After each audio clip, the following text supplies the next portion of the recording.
Pada saat bajak laut Goldie Roger sampai di Pulau Langit, mereka pun terkejut dengan sebuah lonceng emas yang sangat besar. Dan Kozuki Oden pun membaca isi dari poneglyph tersebut. Kemudian, Roger pun berkata kepada Oden agar menuliskan beberapa kata. Setelah mereka membaca isi poneglyph tersebut, mereka pun pergi ke Pulau Ikan. Setelah mereka sampai di sana, mereka pun membaca kedua poneglyph yang ada di pulau tersebut. Mereka pun akhirnya mengetahui bahwa ada sebuah senjata kuno yang bernama Poseidon. Kozuki Oden pun menduga bahwa senjata tersebut adalah Putri Duyung yang akan lahir di Pulau Ikan tersebut. Roger pun bertanya kepada Charlie, "Kapankah Putri Duyung itu akan lahir?" Charlie pun menjawab, "Putri tersebut akan lahir 10 tahun lagi." Setelah itu, mereka pun pergi ke negeri Wano untuk mencari poneglyph yang ada di sana. Saat dalam perjalanan ke negeri Wano, Toki pun terjatuh di lantai dan Shanks pun melihat Toki. Kemudian, ia pun bergegas pergi mencari Kozuki Oden dan menceritakan tentang kondisi Toki. Pada saat Crocus memeriksa keadaan Toki, Crocus pun menyarankan Toki untuk berhenti melanjutkan perjalanan dan tinggal di negeri Wano. Toki pun meminta Oden untuk tetap melanjutkan perjalanannya, meskipun tanpa adanya kehadiran Toki.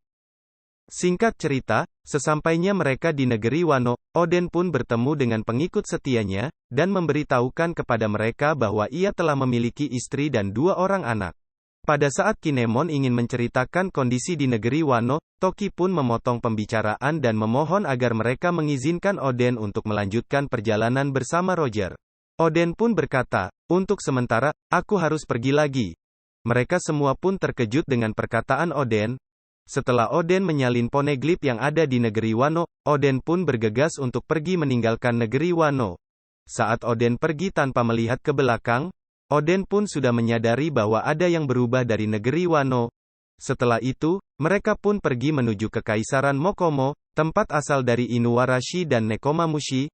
Saat mereka bertemu dengan Kaisar Mokomo, mereka pun memberikan surat kabar dari Inuarashi dan Nekomamushi bahwa mereka berdua baik-baik saja.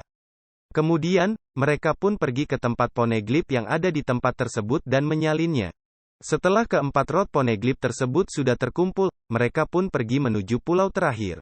Saat di dalam perjalanan menuju pulau terakhir, Bugi pun mengalami demam yang cukup tinggi. Saat Crocus memeriksa kondisi Bugi, Crocus pun menyarankan agar Bugi tidak ikut dalam perjalanan menuju ke pulau terakhir. Saat mereka berlabuh di sebuah pulau, Bugi pun bersikeras untuk ikut dan memohon kepada Roger. Shanks pun mengikat Bugi. Pada akhirnya, Shanks pun memutuskan tidak ikut, dan memilih untuk merawat Bugi.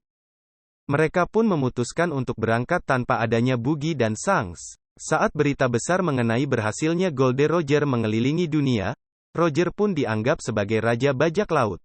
Berita itu pun sampai kepada Shirohige dan Shirohige pun tersenyum ketika melihat berita tersebut. Sesampainya di pulau terakhir, mereka pun dihadapkan dengan harta karun yang luar biasa di depan matanya. Roger pun tertawa melihat semua yang ada di sana, dan mereka semua itu tertawa terbahak-bahak sampai meneteskan air mata. Roger pun berkata, "Joy Boy, aku benar-benar berharap terlahir di zaman yang sama denganmu. Kau meninggalkan harta karun yang luar biasa. Ini cerita yang sangat lucu." Roger pun memberi nama pulau dengan sebutan Raftel. Sekian dulu pembahasan yang telah Mimin rangkum kali ini. Jangan lupa untuk tinggalkan tanggapan kalian di kolom komentar.